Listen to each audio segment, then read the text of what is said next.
Much better. All right. Well, fam, Ivan the Zealot here, your host of Peaceful Savage Show. See if we can get some viewers in. If not, we'll just do a talk. Howdy. Welcome. Welcome, cousin. Say what's up in the chat room.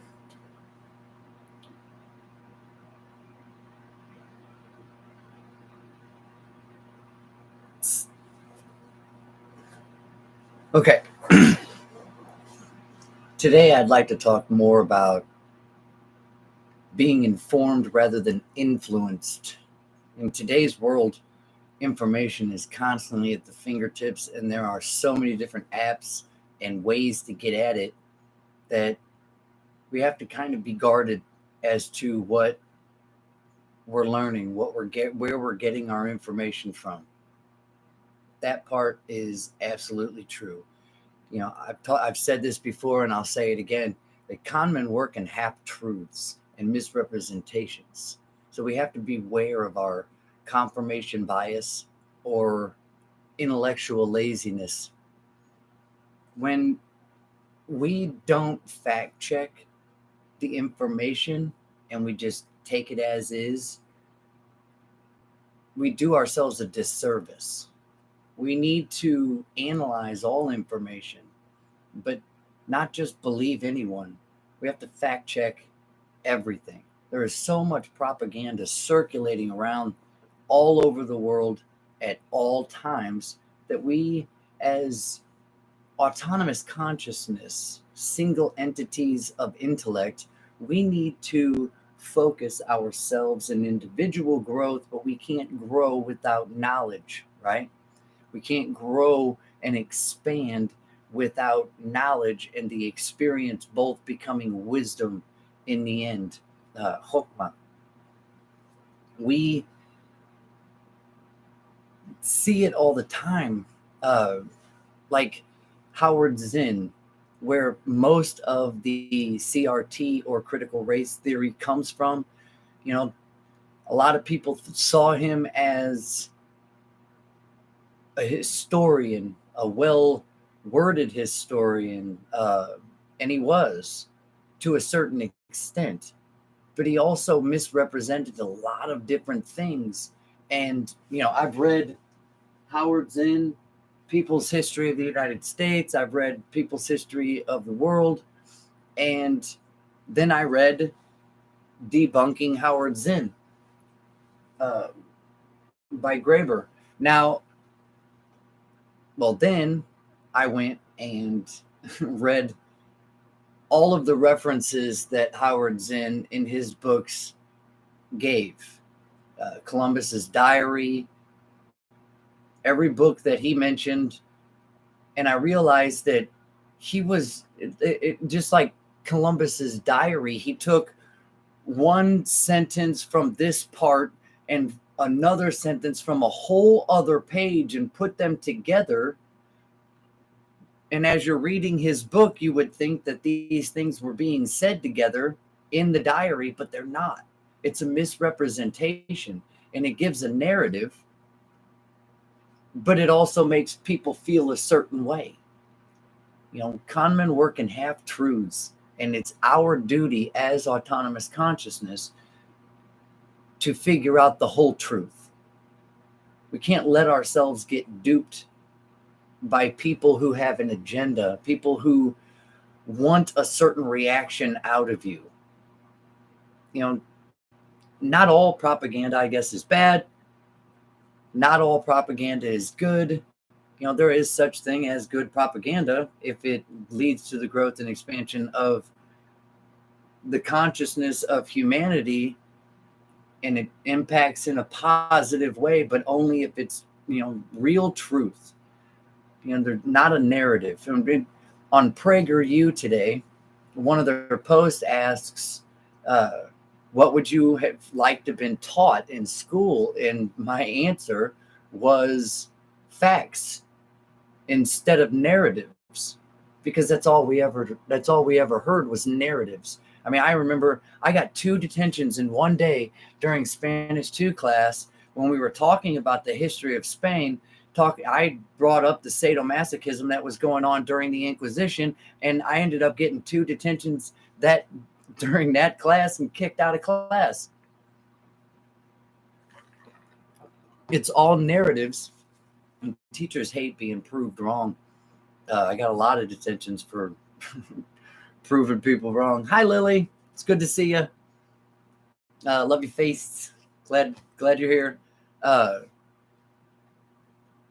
I lived within a bike's ride of our neighborhood library, and I got in a lot of trouble just because most of the time we would get our textbooks, and by the end of the second week I had them all read, and then I would go to the library and research other stuff, kind of counterpoints, and go back with the information, and then eventually I got to the point where I couldn't say anything, and I got bored, and then I'm an antsy Asperger's child, so I got a lot of trouble. I got bored a lot. Didn't like school just because it was bored.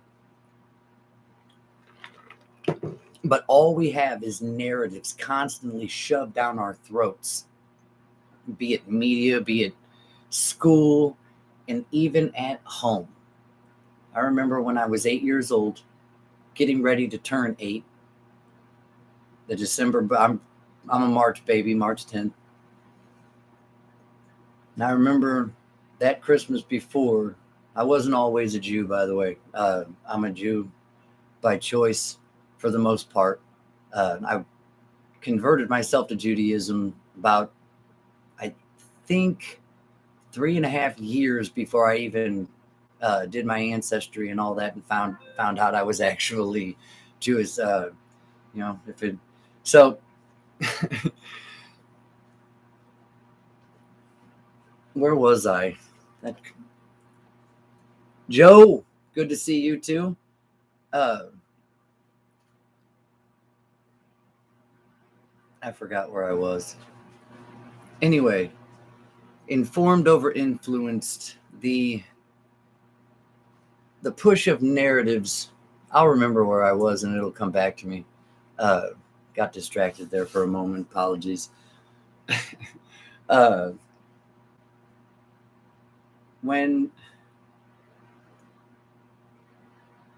that really bugs me that I lost my place. I'll have to edit all that out. Somebody give me a clue. You guys been watching for a minute. Give me a clue. I can't rewind. Can I? No. I had a pretty good point I was trying to make.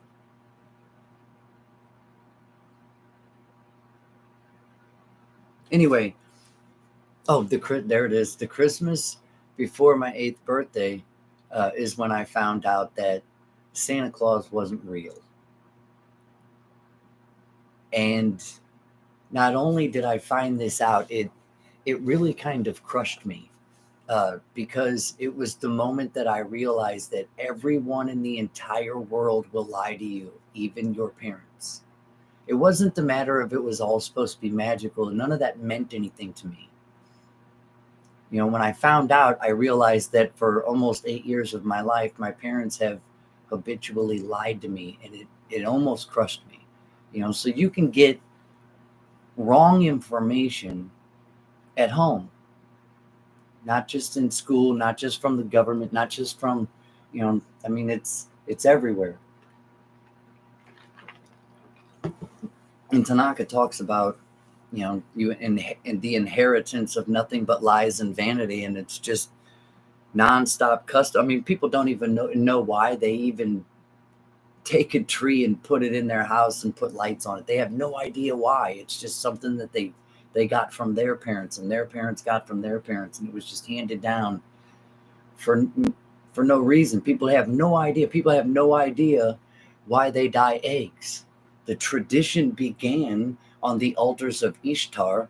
Babies were sacrificed, which I don't know if I'm allowed to say on YouTube, and eggs were rolled around in the blood and either hung up on the altar or spread around to to spread fertility and sex. And it's a custom and tradition that nobody really actually knows where it came from, but they just continue to do it out of blind tradition, blind custom. So it's not just schools, it's not just government, it's not just media, it's everything and everyone. But I believe, as the autonomous consciousness that we are, that it's our duty, if we truly want to seek the truth, like the thumbnail says, where there is contradiction, there cannot be truth. And we cannot allow ourselves to be intellectually lazy enough that we don't solve that contradiction and we just go on about our business. If we really are trying to seek something beyond a God, for me, honestly, it's been my experience these past few decades of searching and, teaching these things, teaching what I learned, sharing the information, that for one of three reasons, people cannot allow themselves to come to the truth, to the acknowledgement of the truth. The first being they're too consumed by worshiping a God. The second being they're too wrapped up or consumed again with the ideology that they are a God. And third, they're too busy trying to defy who they think is a God. For me, that's always been the experience. The cognitive dissonance puts that wall, boom, right there. By the consent of everyone who were also forced down the same path. Is it forced though? Yes, but it's more just coerced. They kind of joke you and con you and, flatter you into believing such things. And, that's just the way that it is. Every myth is based on some type of legend, and every legend is based on some type of reality, I guess you can say. And then it just rolls on down to the 10th generation. Quotes. People quote things, but it's mostly, half quotes. You go and you check the quote and you're like, well, wait, there's a whole other part of the sentence that the person left off. Why would you need to? It's people with narratives are the people that do this. And each time it's done, you cannot consider it anything but a blatant lie that the person knew that they were doing, because if they're quoting it, then they've read it, and if they've read it, they can see it, and if they can see it, they just decided, no, not on that. We don't like that. We're just going to shove that off to the side, but this actually goes along with what we're trying to say. Figure out why the people are trying to do it. I've found so many different contradictions in the Bible itself, not so much Tanakh, but most definitely the so-called New Testament. You see, for a while there, I considered myself to be a Messianic Jew. Now, this was way back. I believe, but I was at a certain point in my research, and right at the peak, I guess, right at almost the precipice of being able to find out the actual truth, is when I actually went to prison. And a series of fortunate but unfortunate events, the polarity of the synchronization of the universe, I got really into the house of Yahweh while I was there, and for about 6 months after I got out, when I had more access to information and money to buy books. And the majority of what was in the literature I had already known, because it's truthful. The majority of the information was truthful. The different definitions of the terms, were truthful. You could look it up for yourself. And I did. I bought all the different lexicons, uh, different transliteration books. I spent thousands upon thousands of dollars on them all just so I could read them all side by side and figure out exactly what was being said. But that's how conmen work. It wasn't until after I got out and started researching into it that I realized the dude was an absolute con man. But it was in the lies that I found more truth. The people's lies can teach us more about the truth than anything else, because the human being, the context of our intellect, we learn more through the process of negation than we do any other medium. When finding out what something isn't eventually teaches us what something is. So we go and we start listening to people. We start hearing different things. But do we ever take the extra mile to go and read the books? People say, oh, you can't read, not all everything's in books, you got to know. And I get it, but where does knowledge come from? I know that people say that they can check into the Akashic records and learn everything. And okay. But then you start telling me things that you learned from the Akashic records, and I can debunk it with facts. So what's better? The factual documentation of our historicity, or somebody's want? The desire to be correct. People are more focused on being right than they are finding out what is right. When people listen to others only with the intent to respond, never to actually ascertain the information that they're getting at. And it's bothersome. Dunning-Kruger is probably the worst pandemic because of TikTok. And, I guess I get the hypocrisy of me being on YouTube, telling you to be aware of people that are on YouTube. I try to differentiate myself by showing actual evidence and factual evidence of what I am speaking about. Examples. I try to go all the way out. That's why my content is usually so long, because I try to explain things from a million different angles so that the whole truth can be ascertained. The whole concept and perception of the truth can be ascertained. What I've come to, I guess, experience as the truth. But, fact and reason go above everything else. No faith is above fact, and no religion is above reason. That's one of the reasons why I chose Judaism, because of its philosophical explanation of the universe and our place within it. Not because of any God, not because of, any need for divinity, not for any need to be superior, not for any, I chose it because it's all about righteousness. That's the center focus of everything. And the Torah doesn't teach us anything but righteousness. What not to do is what it teaches us more than anything. Don't let your daughters get themselves impregnated by your drunk ass. Don't lay your son on the altar. You stupid, you know what I mean? Most of it is what not to do.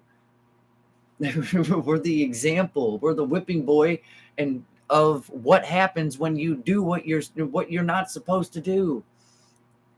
And I guess that's why I chose it. The Growth and Expansion, Suffering, in the Book of Wonderful Suffering on Transmutation of Pain into Spiritual Growth by Joe W. Phipps. My chapter was on the cycles and how the whole thing works. The sinuous law of undulation is what I like to call it. But in that small chapter, I put as pictures and what everything that I could possibly think of to prove the points that I was trying to make so that you could see it. I don't want people to believe anything that I say. I want you to be informed. I want you to go out, get the books. If you even have to go to the library, buy them, whatever, read them and prove me wrong. That's it. Prove me wrong. Because my sole purpose is I want to influence people into thinking better and to doing righteousness upon the earth. But that's my only desire as far as influence goes. But you can't do it without really, truly being informed. When preachers on the TV, when they say certain things and you fact check them, and you find out they're not really truthful at all, but then doesn't that beg the question of the paradox that if they have to lie, how can it be the truth? If the sword has to come in order to spread the truth, then how can it be? The truth doesn't need to be spread at the end of the sword, only lies do. Ridicule propagation, the phobia thing. The Nazis did a lot of that. To be truthful, that ridicule propagation was straight out of the Nazi playbook, and it worked very well with them. People don't want to necessarily be seen by society as a bad person, but what's a good person? What's a good person or a bad person? How can you know any of that without being informed? How does a judge know how to judge? The guys that are sitting up in the benches with the black coats on and the wigs, how do they know how to judge? They spent years going over case law, going over arguments, and learning judgment within the constitutional law. It's the same thing that I think that each and every single one of us need to do. If anything, is going to bring any type of Mashiach, it's going to be the growth and expansion of every single human on earth. There's this whole thing that's got to happen first as far as the prophecies go. I don't know if you believe that thing, but if we're going to get into an age where humanity just does things for humanity's sake and just happens to turn a profit instead of turning profits at the sake of humanity,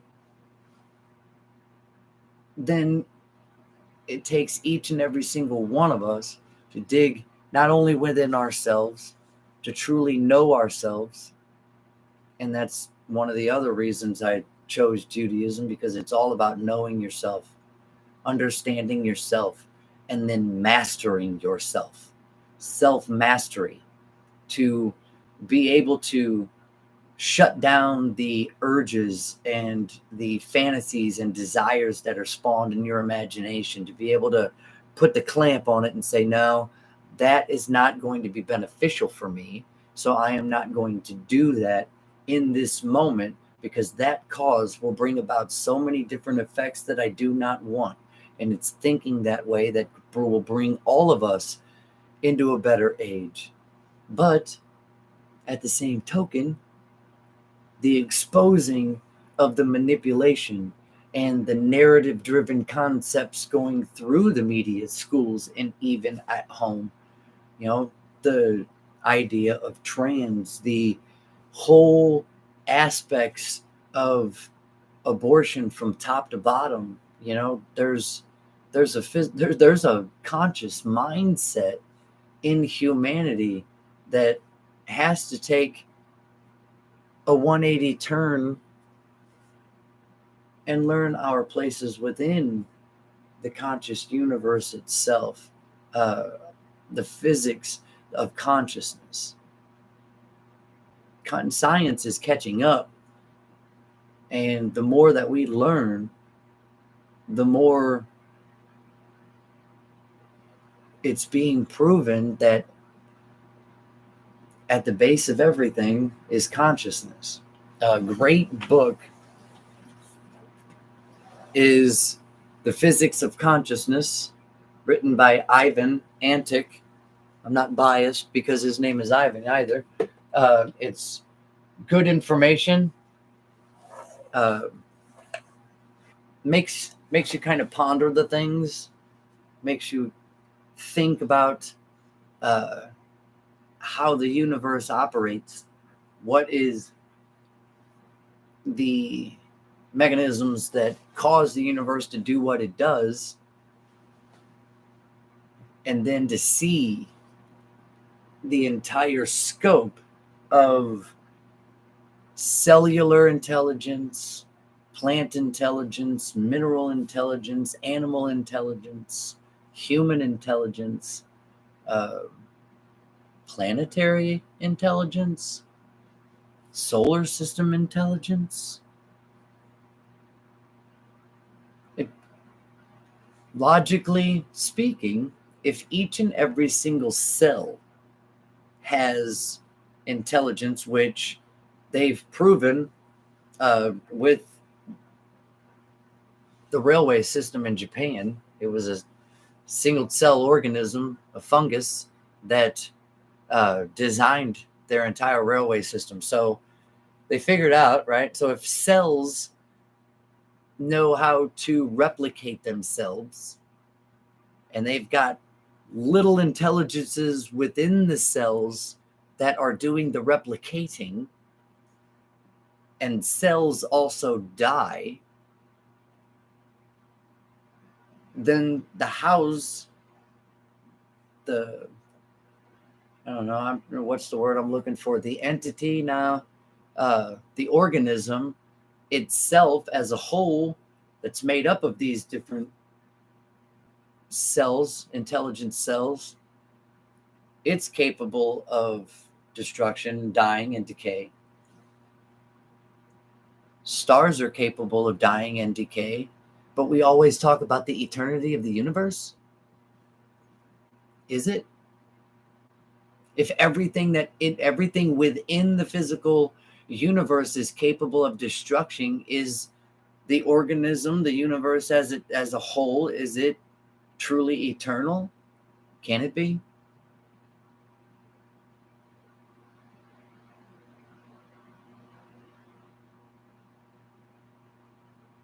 The idea of an infinite possibility, I mean, the whole idea of infinity itself is almost unfathomable. We look up at the night sky and we see all these dots in the sky, and we think of them as stars. But then when we look closer and closer and closer, we realize that the vast majority of those stars aren't stars at all. They're other galaxies. And there's 2 trillion of them out there in just what we can see in our tiny little space. Is it all eternal? Or is it all just going through cycles of genesis and destruction? Cells, planets, solar systems, galaxies, they've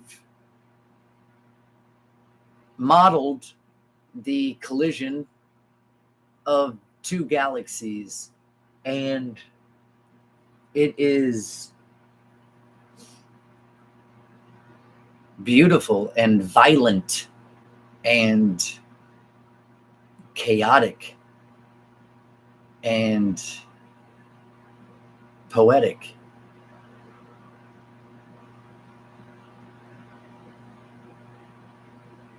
So as cells replicate, does the universe just keep replicating?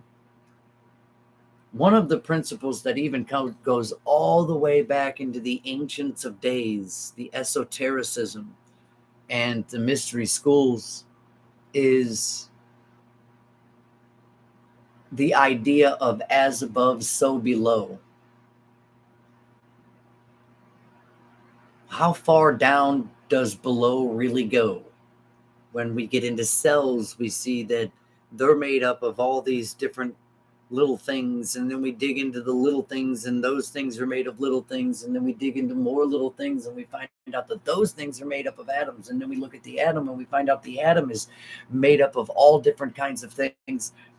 And what's at the center of the atom? We don't know. We don't know. My theory is that it's a tiny little bitty little black hole, and that's what holds everything together. The force of gravity at the constant below that forces its way all the way up into creating the cycles of solar systems and galaxies. I believe everything is run through a cycle. The Vedic ages, the yugas. One of these days I'll post up I have notebooks full of different information that I took down over the years, and I'll post some of that research up on the community page, and I'll try to flash them in some of the videos if I can get them to focus in right so you can actually see them. I write real small. All the different civilizations that figured out these cycles all had the same math for the most part. It all checks out. So where did they get their information? How far back were people actually keeping track? You know, I mean, our ancients built structures to where if you're standing in a certain spot at a certain time of day on a certain day, that you would see Mercury through this little stone hole all that way out. So how long did they actually sit around and watch the stars in the spherical heavens? They tracked them. We know just about everything we can possibly know about the visible universe, and what we see is constant cycles of genesis and destruction. And this genesis and destruction, it plays on our hearts more towards the destruction end. What happens after we die? And I think that fear drives people into a bias. You know, they get to a point in their learning where they feel comfortable with what they've learned, they feel comfortable with what they believe, and they just don't try anymore. And that's a serious counterproductive form of masochism, almost, when you leave yourself in ignorance. All you can do is suffer.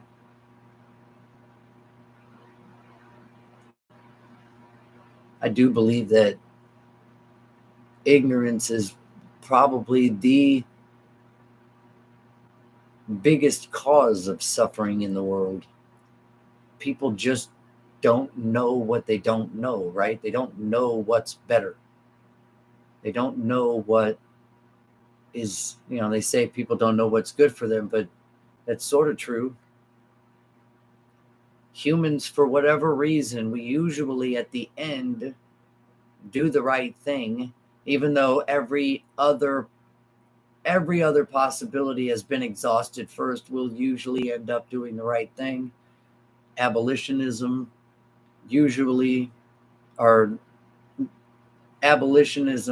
eventually took over the whole earth, and we can say that there's no longer slavery. Almost, there's still some slavery going on in the world,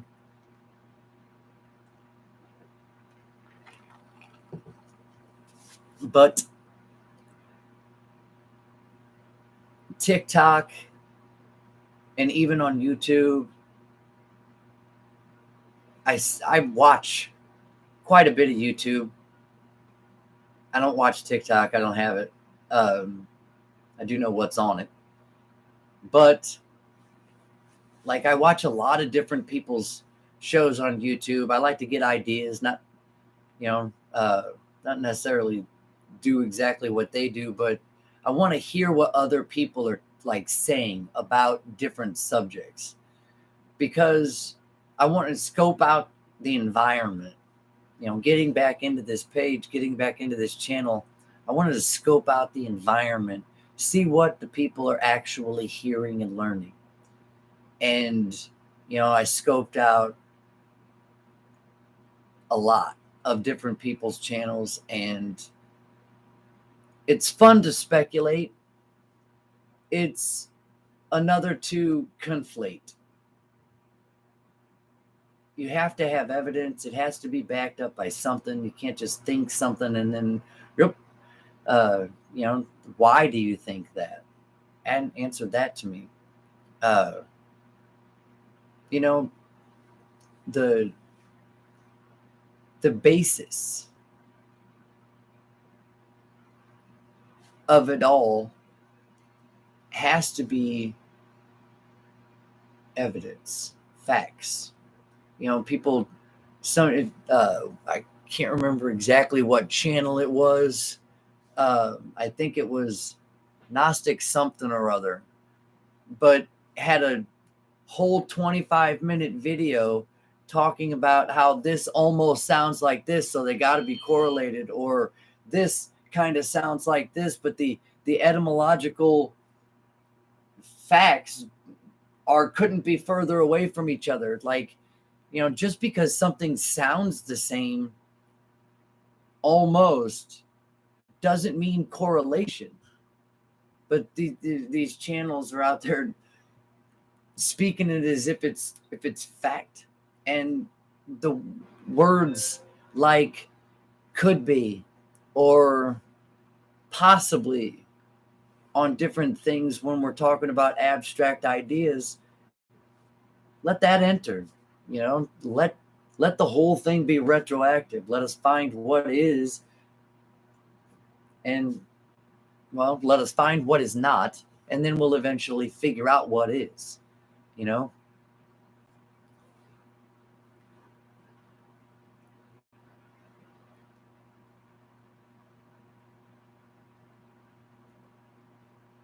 a lot of different things get construed a certain way because we want to believe something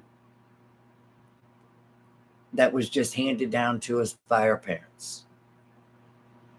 And it sucks figuring out that not only were you wrong, but your ancestors were wrong. And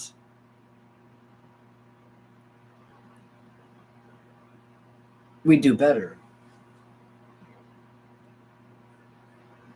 All we can do is learn and then do better. Learn and then do better. It ain't easy being cheesy. But at some point, the admittance of wrong is going to be necessary because the ideologies of this world are going to kill it. And I think a lot of people can see it, that this warlike Cain mindset is not doing anybody any good. They're pick a side. Well, why can't the side just be we want everybody to stop dying? Why can't we just stop this stupid war shit over nothing? It in the end, it really is nothing. Made up money, it's made up borders, it's made up classes.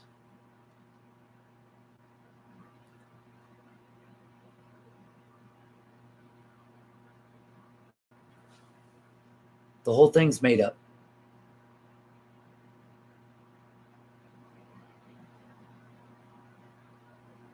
Now,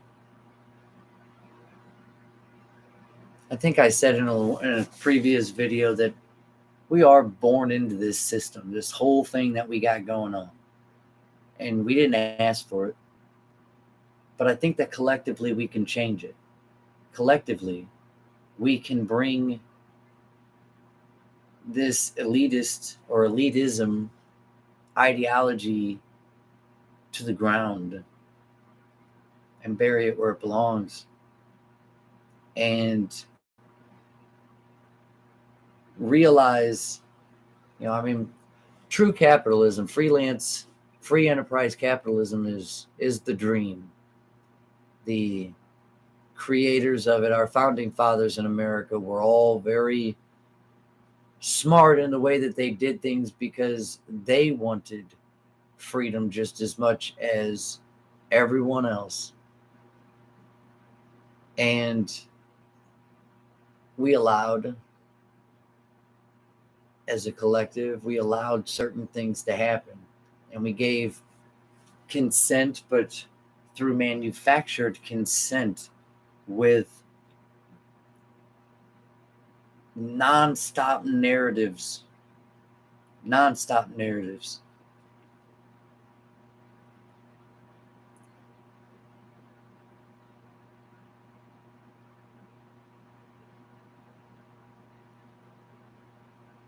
In these days, you don't even have to the news doesn't even have to be accurate or factual anymore at all. They just have to say it.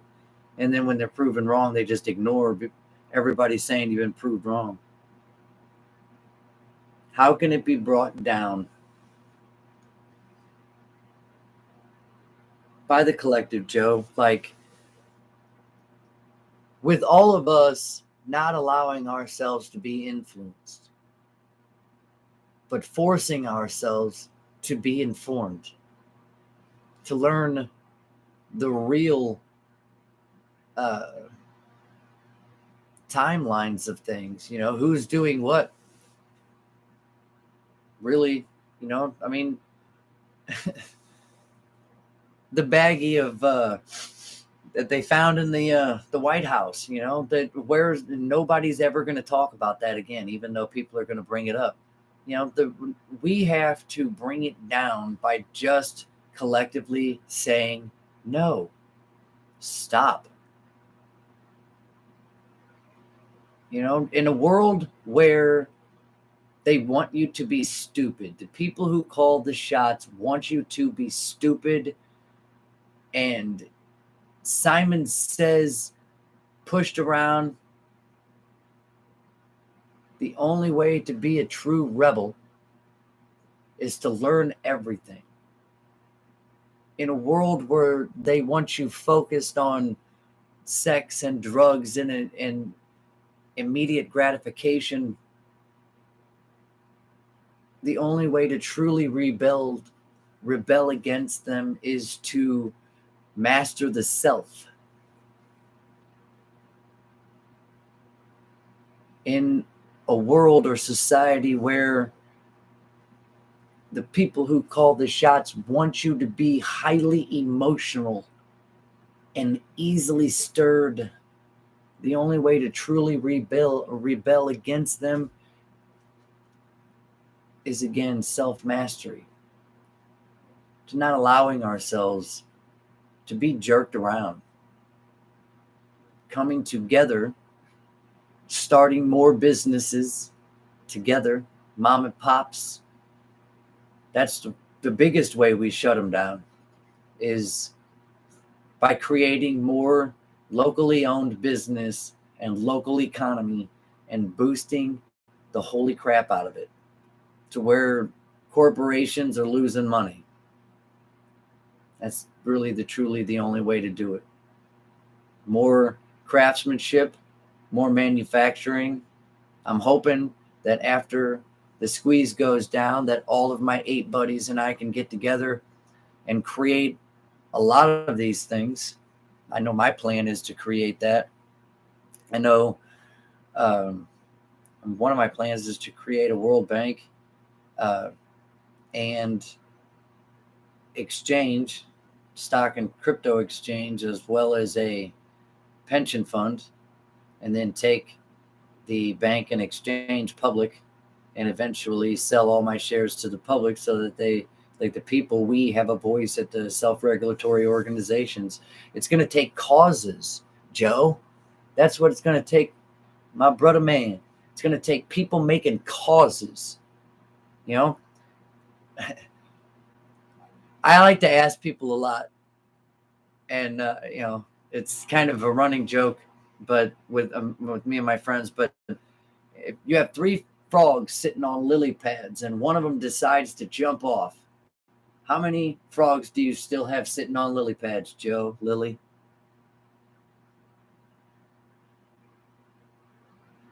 They're all sitting there. They're all still sitting there. One only decided to jump. He hadn't done it yet. It takes action. It takes choosing to make a cause and then actually making the cause. You know, people say, I'm going to, you know, I say it to myself, I'm going to quit smoking. I just haven't done the cause that the effect is me quitting smoking. I did do a lot of things that I said that I am going to choose not to do this anymore. And I didn't do it anymore because I made the cause. You have to decide to make the cause and then get your ass out there and fight like hell to do it. You know, one of my shorts is about the ultimate protest. The ultimate protest. You know, these people don't give a shit about us, Joe. All they care about is money. We figured out how to fight back with our money. And I believe it's a beautiful thing.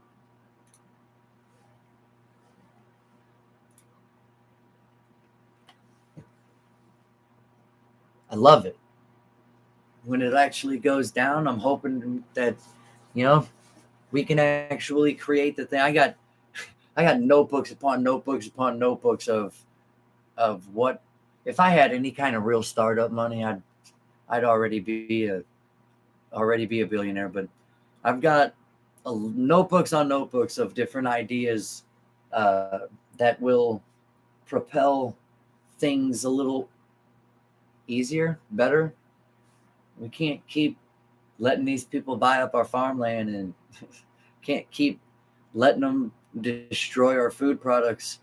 You know, we got to arm ourselves with more locally owned meat and locally owned vegetables and locally owned stores. Period, Joe. You know, fight back with the only thing that they give a shit about, and that's money. Be smart about how we do it, when we do it. And take money out of their mouths. I've said it before and I'll say it again. There's 2 things that scare the living daylights out of these people. The first is being arrested in mobs. Second is having to live this life, having to live this experience without power and money. It scares them to death. And they'll do anything they can in order to keep that from happening. That's what the whole narratives are about. It's all about getting control and plunder of the plebes. That's it. That's the beast. That is the beast. Weaken, conquer, subjugate, plunder. It's the way it's been since what they call the dawn of civilization. There's been a lot more civilizations before that dawn, though. And that's something that people can't deny. There's irrefutable evidence of it. Irrefutable. You find in all the tepes. What does tepe even mean? It means high place. There's a lot of different places where high places are actually spoken about. All correlates together. How did, you know, that is a good question, Joe. I'm glad you asked it. I've got notebooks upon notebooks of different plans on how to bring it to fruition, and I'm hoping that after the squeeze, I might have the funding in order to do it. We shall see. that actually concludes the talk. If anybody that's here, any of the watchers actually have a question, like Joe just asked, uh, I'll answer questions for a little bit and then we'll sign off. I don't want to make too long. So, Lily, Joe, whoever else is here with us, does anybody have any questions that they have percolating around their heads today?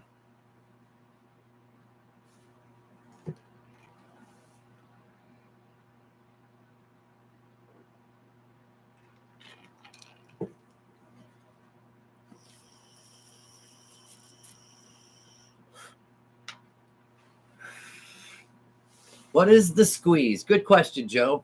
The squeeze, there's a short squeeze going on, and it's a lot of different stocks. My personal faves are AMC Entertainment, GameStop, and Hycroft Mining. I have a lot of AMC and what they call the APE, which is the AMC Preferred Equity Units. It's the same thing as a stock, but it was just an end road around what these people called the shorts are doing. Have you ever seen the movie The Big Squeeze, Joe?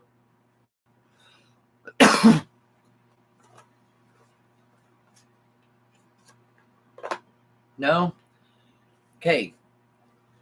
To short a stock essentially means to bet against, but you're basically selling a share that you don't actually own.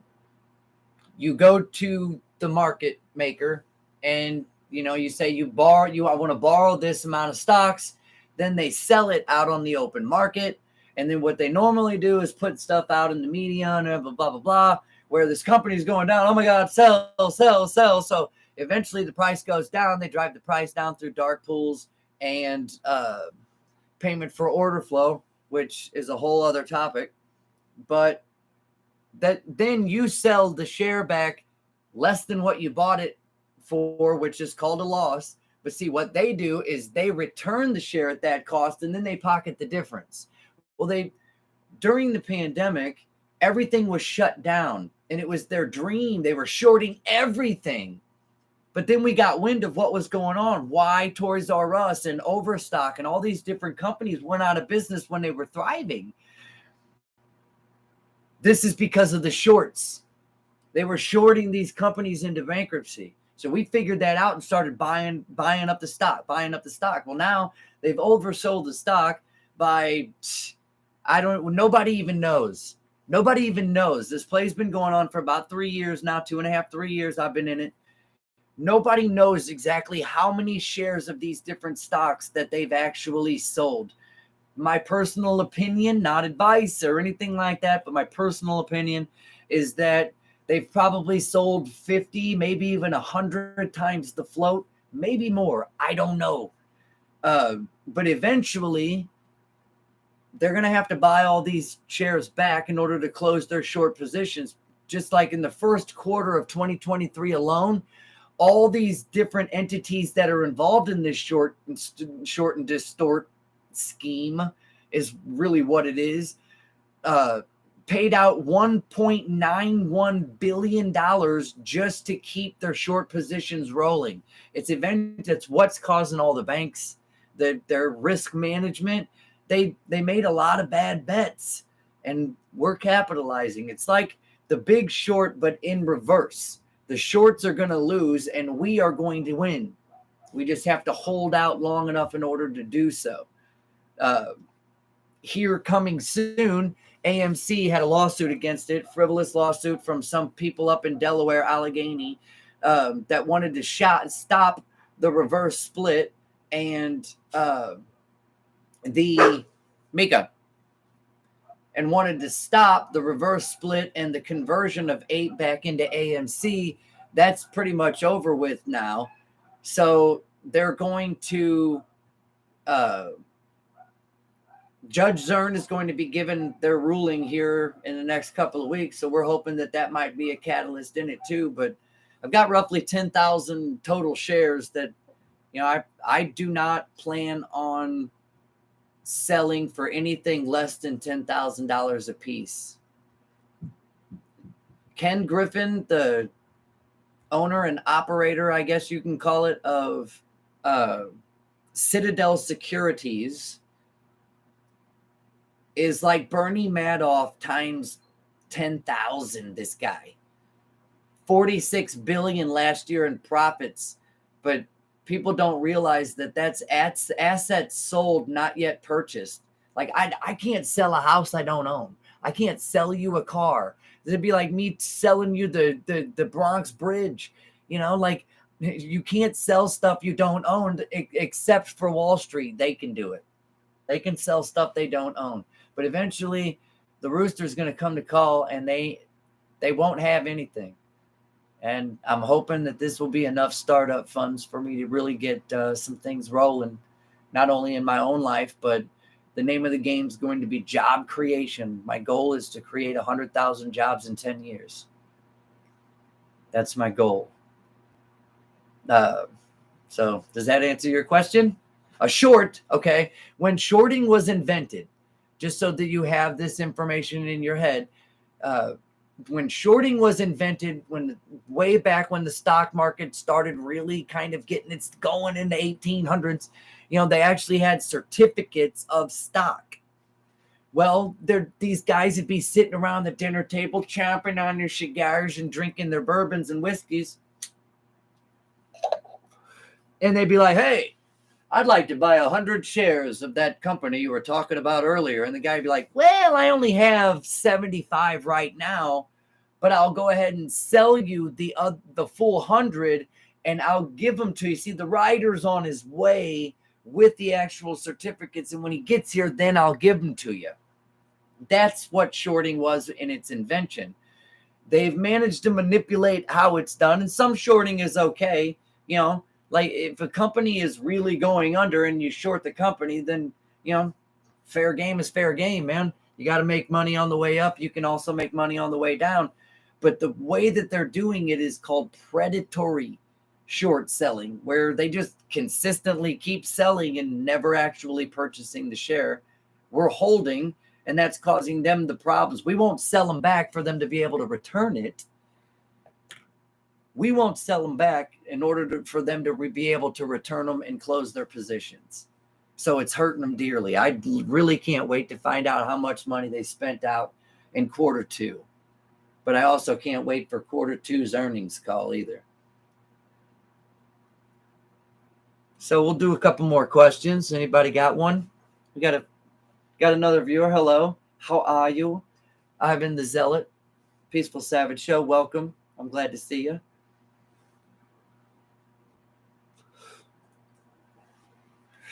Lily, are you still with us? It's really cool. My niece actually spells it exactly like that as well, with only one L. That's kind of cool. Do you have any questions? You've been a faithful watcher my last three lives, getting back into the swing of things, just listening. Right on. Does anybody else have any other question? Joe, any others?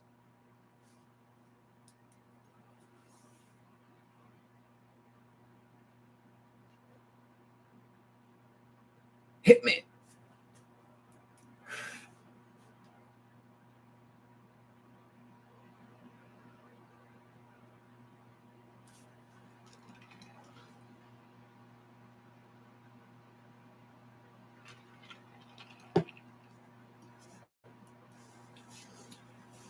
Joe Watchman asks, how do you know a truth is an actual truth? This is why I say that faith is the substance of evidence, not leaps. You have to have the evidence. Empirical evidence is what defines a truth, something we can prove.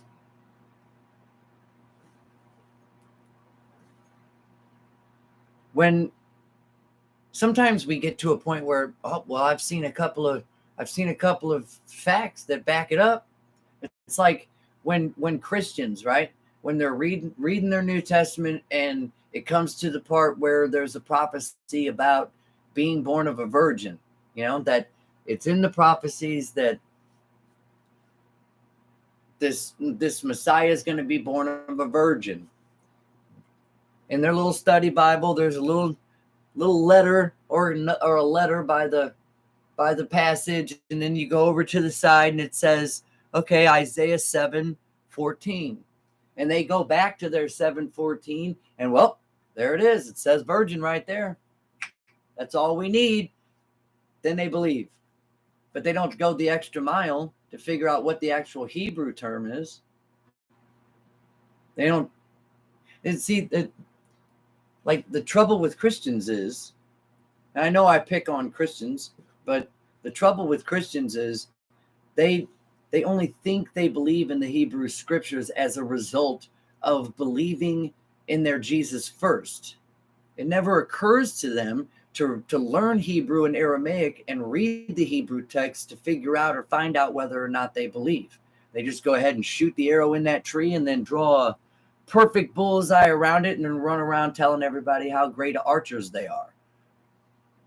They don't ever come to the truth, because Alma doesn't actually mean virgin at all. There's a little slip of the thing here where there's a long dash, and then after the long dash it says virgin, but right in between the appendix and the start of the definitions of the words, there's this little one sheet that tells you what that dash means, and they tell you it's a rendering specifically for the KJV. But then they don't actually read the entire chapter of 7, and they don't continue on to 8 either, where they figure out that the one Isaiah is talking about is his wife, who is standing right next to him with their other son. Like, the jig is up. She's had a baby already. The jig's up, baby. Talking about how she's going to have another one. And then later on in 8, it calls Isaiah's wife the prophetess. Like, out of context, that's where we get lost. We go with the misrepresentation and don't ever get to the real representation.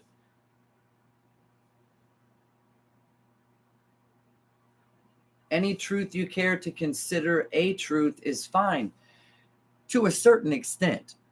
That would be awesome if we lived in our own little realities, that the universe was just our consciousness and nothing else. Everything else was just figments of our own imagination. That might work. A subjective individual truth, may work. But we don't live in that type of reality. We live in a shared consciousness and a shared reality, and an absolute truth does exist. Or the lies wouldn't. I really don't give a shit what people want to believe. That's not the point. I mean, as long as I think that you do good deeds in the world and are actually trying to, better yourself every single day, it really doesn't matter in the grand scheme of things. But in the end, these truths that people hold cause them to hate, and it causes them to have that confirmation bias. It causes them to have this subconscious thing against others and other ideologies that really just isn't fair, accurate, or true. So what is it beneficial? It may be beneficial to the individual, but is it beneficial to the collective? And that's really what I believe we need to start asking each other and ourselves is what we're doing, is the road that we're all on, is it beneficial for the collective of humanity? No.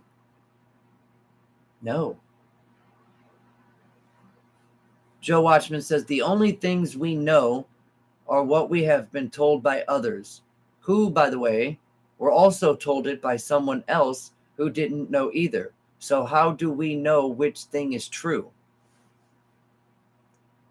Well, this is where we have the difference between sophisms and demonstrable proofs. We can say that civilization is a lot older than 6,000 years because we're finding structures and civilizations that date older than 6,000 years. That's a truth.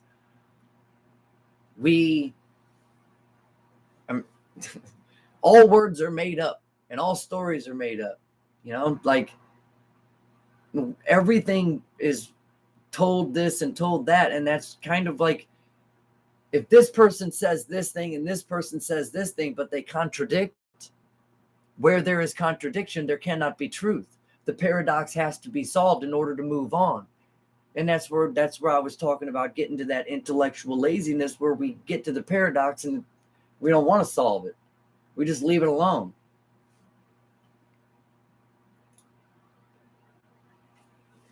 But yeah, you can say that we were told that molecules have structures by someone else. But we can also go fact check that, look at molecules and see the structures.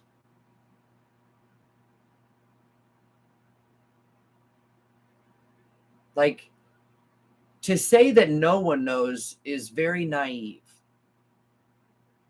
Because there are people that do know a lot of things.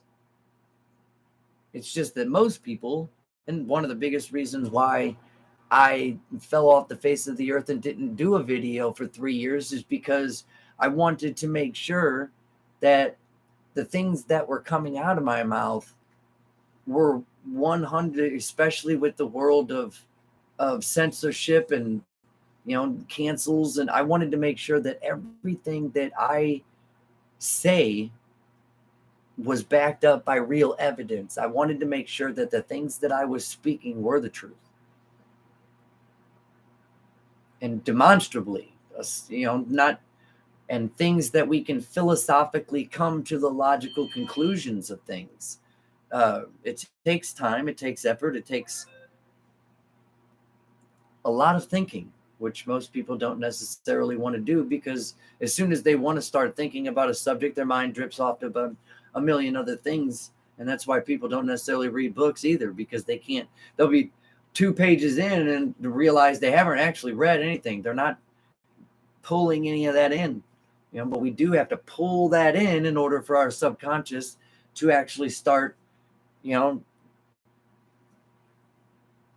like, let's call reading books downloading software, and that software has to go into our hard drive, which is our subconscious. And then once that software is there, then the whole system can operate differently. It operates better. It operates more productively, more expeditiously. Like, how do we all words are made up, and then we have dictionaries of all these different made up words, and then your subconscious is the one that's pulling all these different words in a string, these mouth noises out of the subconscious, beating essentially out of thin air, and making my vocal cords do it. The mouth noises, all these different civilizations basically had different mouth noises for, what they called these certain things that are relative truths. The cycles can be proven by mathematics and actually looking, seeing. Like, people talk about the Big Bang, it's just a theory, but we can see it. We see all the remnants of what we would see if there was a type of situation like the Big Bang. So, I'm sorry that it's not called something more extravagant, but that's it. We can see it. We can measure it. Mathematically, we can model it.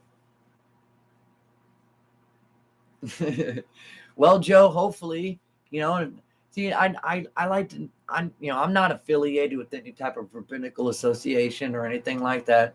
I don't consider myself any kind of preacher or anything like that. But once I share like all the information that I know, once I write all these books and I share all these information through these videos and whatnot, once I share all the information that I know, then everybody else is just, we're on the same page. You know more now than you did at the start of the video, and you'll know more after you go back and watch what you didn't catch and watch the whole video, things will pop into your head and be like, oh yeah, I can't even believe I believe something like that. Like I've not been there. If liking my subconscious into the hard drive, if I had full on system abort more times than I know how to count. Like it seems like every other 5 years I would find something that completely destroyed everything, like what I thought I understood. But the evidence can't be discarded. The theory has to be. So that's what I try to do. The live videos, I'm going to try to break down different points into shorter videos, but show examples and facts about what I do say. And if I'm wrong and somebody brings it to me that I'm wrong, I will change my mind. That's how it works. I will get angry with myself, and I will probably buy and read 100 books in order to bring myself more well versed into the subject. And it's like when people ask me questions I don't know how to answer, that bugs me. And you can bet your sweet ass that I am going to buy books until I understand it, until I can answer the question. That's straight up. I don't like not knowing or understanding something. If something brings it to my attention that I don't understand it, I will eventually. And I will come back and I will answer the question. You got anything else for me, buddy? Anybody else have any other questions? Or we can give a trifecta to Joe. I know you said you only had one, but let's see if we can drag another one out of you.